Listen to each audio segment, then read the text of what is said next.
Welcome back. It's exactly 8:35 a.m. South African time. This is News and Views, and we cross over now to Ramallah in Palestine. We're going to be talking with Inès Abdel Razek. She is the co-director of the Palestine Institute for Public Diplomacy, a Palestinian independent advocacy organization based in Ramallah and participating in the global energy embargo for Palestine campaign.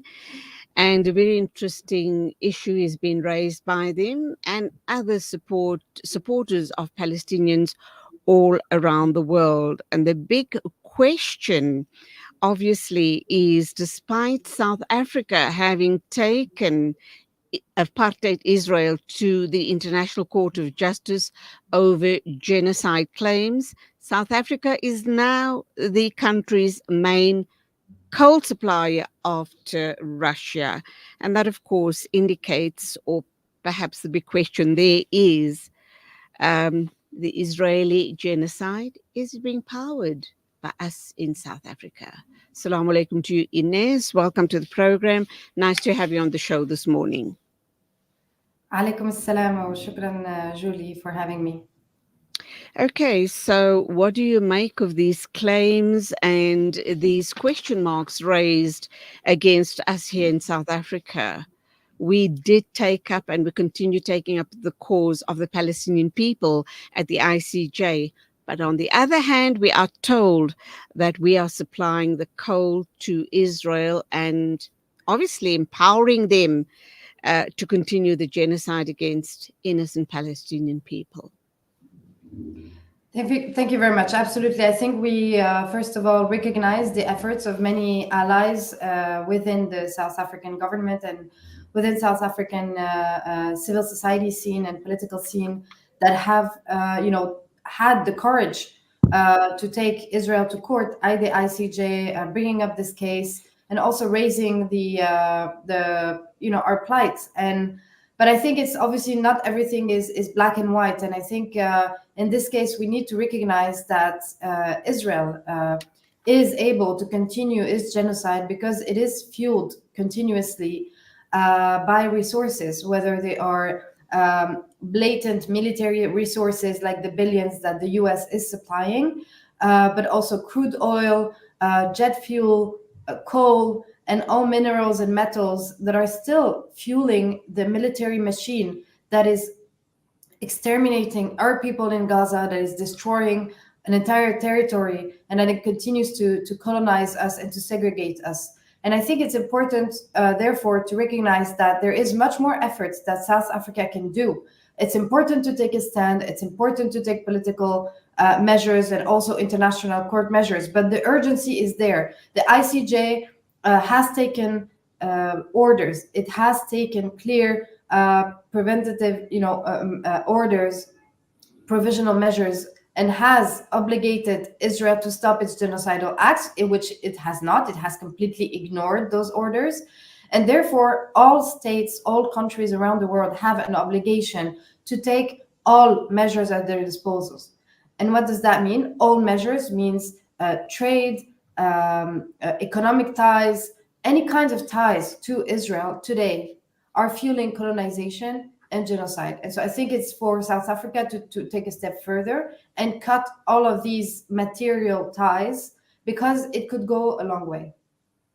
Absolutely. And we also understand that the Colombian president, Gustavo Petro, banned coal exports to Israel in August already, citing the use of Colombian coal by Israel against Palestinians in Gaza.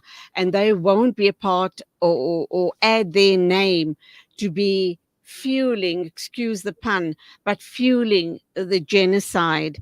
And after that measure was taken by the Colombian president, it seems as if the coal exports from South Africa has been increased to a greater degree. And undoubtedly, when this story breaks here in South Africa, I have no doubt in my mind that all of the pro-Palestinian organizations within the country are going to in fact, have already started putting pressure on government and other such organizations within South Africa.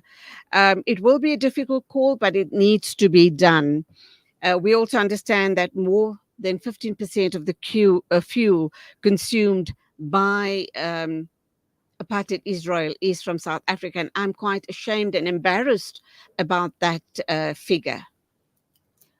So let me give a bit of context maybe about the coal. The so the coal represents around 25% of Israel's energy. And in fact, Colombia was indeed the largest supplier of Israeli coal. Around 60% of Israel's coal came from Colombia. And Colombia did take the right decision. Again, it's not just a moral obligation, it's a legal obligation, and all countries should follow suit. I think South Africa should follow. South Africa represents around 6% of Israel's coal. However, for the South African economy, it's actually very little. So we're talking around 1% of the total of South African coal is exported to Israel. So the market redirection is not it's not a big demand to South Africa, but it does represent a significant amount for Israel. And so I think this is important because although coal is not, again, like crude oil or gas, the main energy supplier, it's still 20-25%, and Israel has not phased out yet of coal. And this is going to, the electricity and directly used for basically supplying the entire army and military machine. So it is important to stop completely those exports. And I think it's important to also recognize that South Africa has also, but that's thanks to also mobilization of unions, of solidarity groups on the ground, that are tremendously, in solidarity with us. And I really would like to thank these efforts because they are pressuring also their own authorities. For example, to stop the boats, to not allow any boats transporting military equipment, also from transiting through South Africa. So there is a lot of ways, again, that I think the South African authorities should take very official and strong executive decrees and legislations that will not allow these violations of international law, and will make sure that South Africa simply complies with its obligation and stop really any sort of a trade or relation that fuels the complete erasure of our people.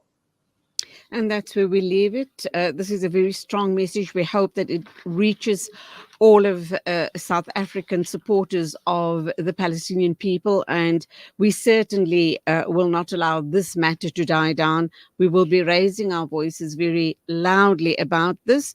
In closing, let me just add a comment. It says since October 2023, 3 shipments of coal totaling almost 500 kilotons left South Africa's main coal exporting terminal. That, of course, is the Richards Bay Coal Terminal for Israel. And this is according to global trade data. Do you have any further comments? And we hope and pray that you, your loved ones, and other Palestinians can continue to be safe. It's a tall one, but we continue praying for all of you. Thank you. Thank you for having me. And, it's a joint struggle. I know, we really regard South African history as one that we can learn from today for our own struggle for liberation. And so we are really, thankful for the alliances that we're building with you in solidarity in South Africa. And I'm sure we can take this matter forward. So really, it ends up being implemented and cut and ties are cut. Inshallah. Thank you, Inès Abdel Razek. You're based in Ramallah, and you, of course, are the co-director of Palestine Institute Public Diplomacy. And that's where we move on. It is exactly 8:45, News and Views. Our next guest is on standby, and that, of course, is Khalif Hendricks. Lots to talk to him about this morning, so please stand by.